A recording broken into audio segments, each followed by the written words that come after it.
And not only for the men, I see the women are complaining. Y'all see Halle Berry says child support is extortion after paying $8 million or $8K per month to her ex-husband. So Halle Berry, she says the child support laws, she said the actor understands the way people feel about being taken advantage of. She says she understands how the men feel now about being taken advantage of by these outdated laws. She calls it extortion. If that woman got full custody of her kids, she wouldn't feel bad about nothing, even though she went through it. She just mad because she got a break. Come on, man. Yes, TJ, we talk about this, brother. No one cares until it's in a backyard, or in this case, brother TJ, in a pockets. In a pocket. And let me explain something to you, Mr. Walker, Gavin. Child support, for the most part, the child support system, that's a voluntary system. You don't have to do it. The mother chooses, or if she's considering not doing it, other dusty hyena female, bitter hyena females around them will talk them into it. I remember going through this situation with my daughter's mother. I'm fortunate where I don't have a legal child support order with my daughter, but you know what I mean. But I'm just saying that it's a voluntary system, and a lot of women, they choose to put this system in between them, their relationship with even if the relationship with the father goes south. The last thing you should want to do is drag him in there, because that makes that man a mortal enemy to you forever almost. Yes, I agree. But they ain't thinking about that. They thinking about the short-term game, brother TJ. Or they just ain't thinking about the game, thinking about nothing at all, except for F you, ninja, give me some bread. I hope you suffer. That would be on their mind. That's it. You know, and then but their children are suffering. There it is. And they don't care. They can't think that far ahead. You know, I don't understand why. Well, I do to a degree understand. Women, wives should be outraged that single mothers get child support, because child support was initially intended for husbands who abandoned their responsibilities. That's who it was initially intended for. So child support really is a wife benefit. And the wives should be outraged that any dusty ass broad can come. So, guys, any dusty woman can come up and just get, you know, the protection of the system without doing anything. Well, you know what? See, got it correct. It ain't no protection from no system. Like you said, it was started for wives. I didn't know that. Appreciate you. Now that makes sense. That sounds honorable. But I got my theory, brother TJ, why they extended it to single moms, because child support is a third party. They there to get a cut. Child support was not put in place for the betterment of these kids from these single moms. Like brother TJ's put that, like TJ pointed out, that makes sense for the wives. But they say, you know what, TJ, we can get more money flowing through our hands if we include all these single moms, and it's a whole boatload of them. Yep, absolutely. And that's just unfortunate. So, you know, guys you gotta move more intentional than you do, because the outcomes, the harm, not just from the financial standpoint, but you guys up here, you're fathers. Can you imagine not having to have any access or see or participate with your children for years on end?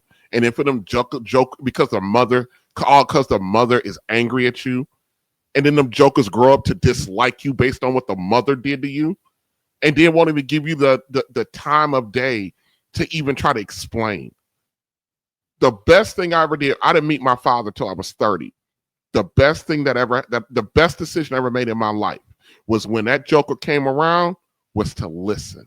And when I listened and he gave me I was like, and I took that crap back, you know, to my grandmother, my mama, and had to listen to them admit that they purposely did stuff to keep him away. Man, look, that was it for me. And I'm grateful. I hate the fact that those 30 years are gone, but now me, my old dude, he treat me like his younger brother. You know what I mean? But I'm glad to have him. I got access to my grandfather. You know what I mean? I got access to my dad's mother. I got to see like a 65-year marriage with my grandfather and them survive. My dad's been married for 40 plus years. It opened up a whole nother world. But unfortunately, I missed out on so much. You know what I mean?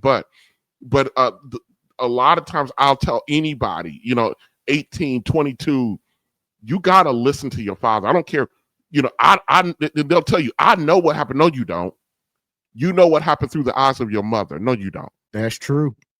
So that's big in our community. We talked about this before a while back that, you know, a lot of us, majority of us don't even know our origin. You know, don't mama and daddy, they ain't gonna ever tell you, oh, you was brought to earth. We met in the bar. We was drunk and we hunched, right? It ain't a lot of, oh, we was married and, you know, we got pictures in the hospital when you was born. There ain't even, most of these kids don't even have childhood pictures with both parents, me included. I one of them kids. So Same here. It's disturbing. Mm-hmm. It definitely is. That is a very painful realization once you start growing into a young man. It happened to me in college. I think I had my one and only anxiety attack. I was so embarrassed to admit that because I was like, what the heck is this? But you start to grow, like you said, there's a part of you that's missing. And please take me as a subject in as a whole, a brutish football playing MMA fighting dude, and I can sit here and acknowledge that you cannot fill that gap. And that's why I'm so passionate up here with single by choices, cart before the horse, truth over lies. Do what's best for the kids. Because as Mr. X and I point out, a lot of these kids, and we put on display, a lot of these kids, young men and young women, are not going to make it to the other side. They just not. Did I tell you guys about the time my daughter called me a deadbeat? No. Wild. Not as a Layla or like I'd imagine earlier. This was about 2 years ago. Oh, okay. Oh, yeah. My daughter 10.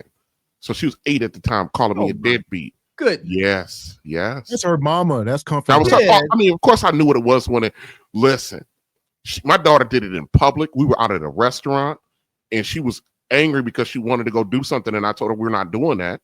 And she was like, why are you sitting around acting like a deadbeat? Woo! My daughter got a firm lesson in what in daddyism that day. But I told her then, I said, okay, baby, you big bad enough to say some crap like that to your daddy. I said, one, whatever your mama say about me, I said, that should never come back to my ears out of your mouth. Number two, I said, sweetie, the one thing you don't want is a life without me. I said, that's exactly what I told her. I said, don't forget, sweetie, this is 2 years ago. This was 2 years ago. So at that point, we're 1 year into them living in my house. I said, don't forget, baby, I'm gonna be a little bit honest with you. If it wasn't for daddy, you would be homeless right now. I said, if that's the road we want to go down at 8 years old, talking to your dad like that, I said, baby, I can go make another one of you. Told her that. Hurt her feelings. But that was all her mother talking and stuff like that, you know. But I'm a firm believer when when the disrespect come in, I deal with it right then and there. I don't care who it is, what it is, don't matter to me. All right. Yes, listen here. That right there. That's what I mean by doing the best you can, because you can say that with confidence. Little girl, little boy, the last thing you want to do is go through this life without me. Exactly. That is a fact. That's undisputed. And that's what when you're doing the best you can say that. When you making those 300-mile trips and doing what you can as a father, and when it all falls down, you say, you know what? I heard what you said. Just know before God, you trying to go through this life without me, it will be crushing to you, little person. And they gonna find out either the easy way or the hard way. Or the hard way. Mm-hmm. They don't think about that. But yeah, man, these are the things. And here's the thing. A lot of us guys growing up, I'm going to be general here. We make these decisions because ain't nobody around telling us not to make these decisions. There's no examples of it. You know what I mean? Not making these decisions, you know? So, you know, a lot of guys are just in really bad situations. And even if they had everything that they need to make the tools, because we are so females centric with our influence, the males, we respond to these situations in very feministic, you know, terms.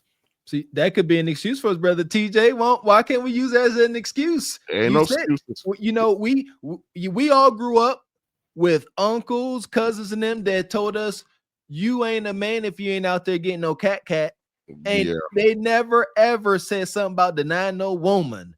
Ever. Go get you some. So there you go. Like, we can say, oh, you know, we didn't have any good examples. Y'all can't get on us. All of our uncles, all of the men y'all aunties and them chose ain't teach us. So we ain't gonna break these curses.